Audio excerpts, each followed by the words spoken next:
Wake up, wake up, wake up. It is the Mecca Media Morning Show with Aunty Shar, and we're talking about sports. Now today, we're going to talk about something a little different. I think it's a conversation that we need to have. And I am going to be, referring to my husband a little bit, the head coach of this organization, to make sure that I am on my facts and got it right.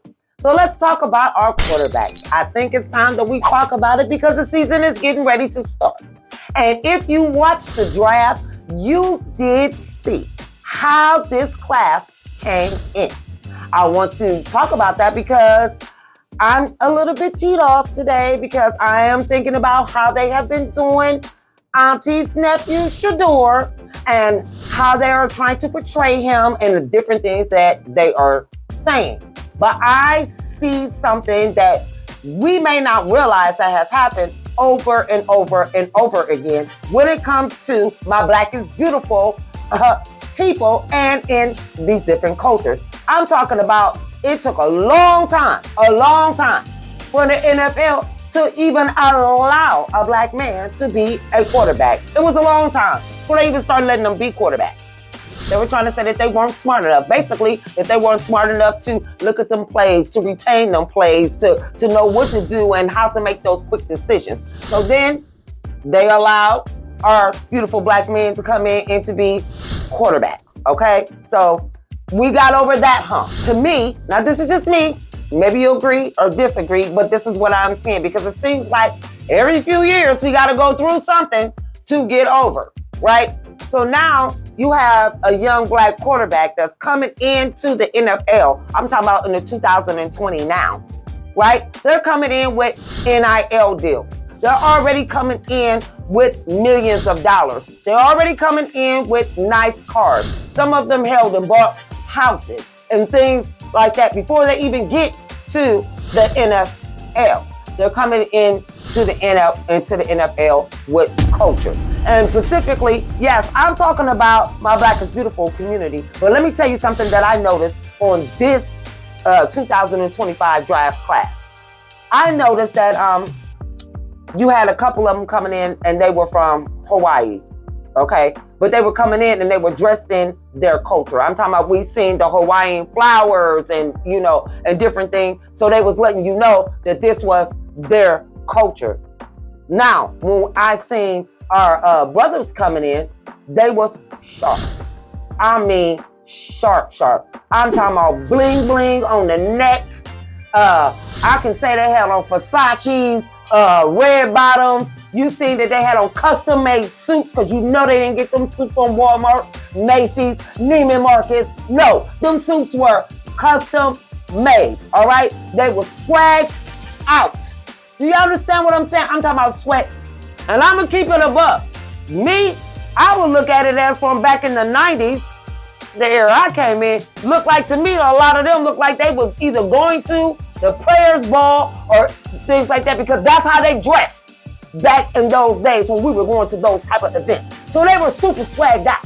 So I'm not understanding where's the pot shots coming at with Shedeur with the chains and all those different things when everybody else that I seen got drafted in the NFL came that way. But am I wrong? Am I missing something? No, you're not missing something. But what you're not saying is those are not franchise players, meaning faces of the franchise. Those are defensive end, linebackers, and tackles and stuff like that.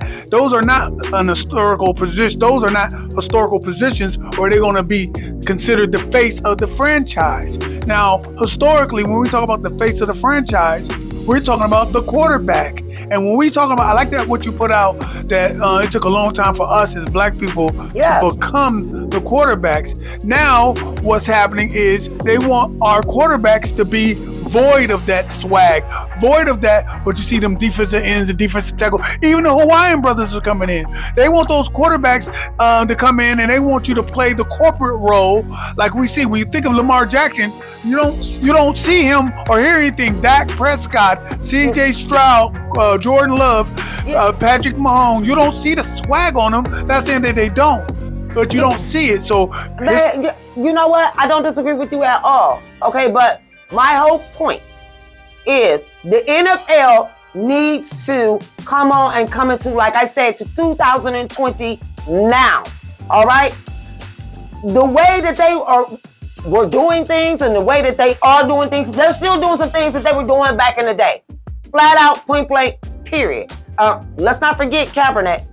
Oh, you cannot, because you in the NFL, you got to, you can't. They want you, but they don't want your culture. There it is. That's what they want you. But that's for that position, though. Okay, yeah, but at the end of the, you are absolutely correct. But my whole thing is, what I am saying is, they got to get up off of that. Period. I understand that they need to get up off of that. You are trying to make sure that you have a franchise quarterback that's going to be able to lead your franchise into the 2020 now. And the old, well, I can't say old ways because this is their way. I don't want to keep saying old ways because this is who they are. You mean to tell me that you want to teach a family, a lesson, a family now. A whole family. You want to teach the sons a lesson because you don't like their daddy. You want to try to make it seem like that they're not great because they was only coached by one person. Or, I'm just saying, I am sick and tired of this. Right now, they got NIL deals. They're coming we're in the social media era.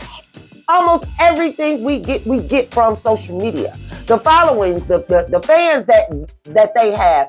I mean, that we have right here in our local town. We have them because of social media. They know us because of social media. So I'm just saying, you want them to act and talk a certain type of way, and Shedeur has not done anything different from any other quarterback.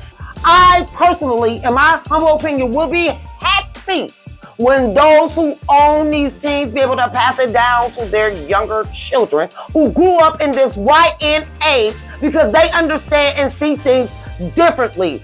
I just believe that old school, hardcore, bullcrap, prejudiceness, they're just going to do whatever they want to do, and they don't want to see a black excellent family come up and do what they do. They don't want that to birth another black excellent family for them to continue to do all of that. I'm just saying, babe, hey, that's just where I'm at with it.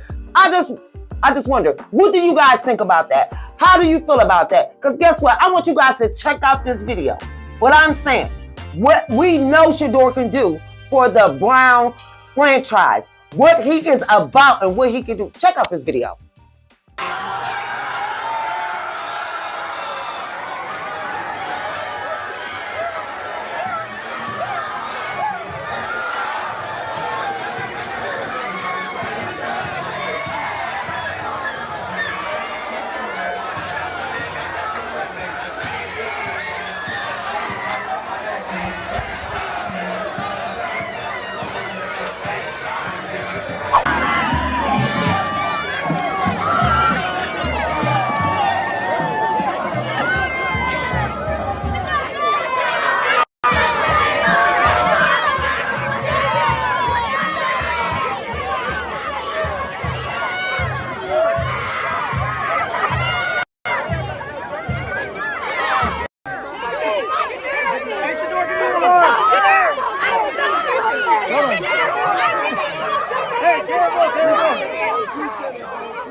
You guys see that?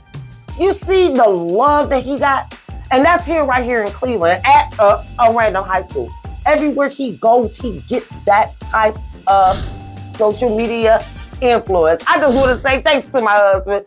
Thank you for being my backup, making sure that I got the facts right and everything that I needed, because I just appreciate being able to have that other football statistics and facts right here with me, because you guys know he talks a little bit more than he usually do.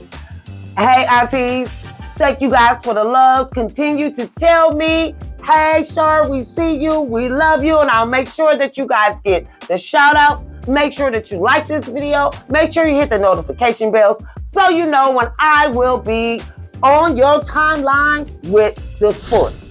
I want to give my shout outs to my aunties before we get out of here. I want to give a shout out to it's another Aunty Shar, but I think it's Aunty Star. If I didn't say it right, make sure you let me know. That is Aunty in Phoenix, Arizona. I want to say what's up to Las Vegas 123. Yes, baby, I seen you 321. I made it say it backwards, but thank you. I appreciate the love that you give.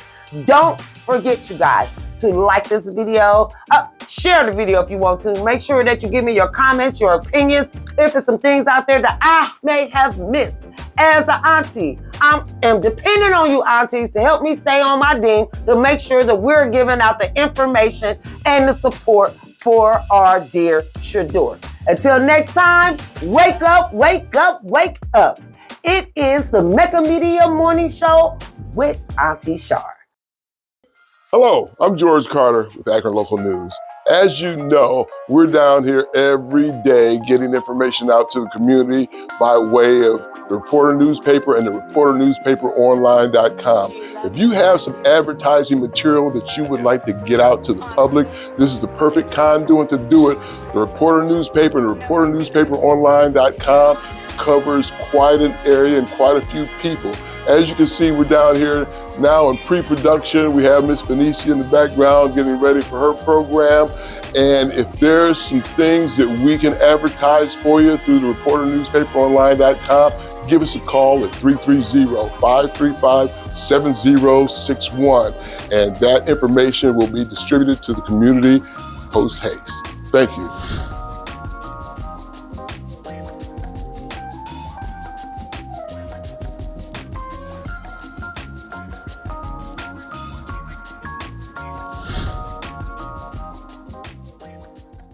This has been a podcast from the Mecca Media Social Media Network.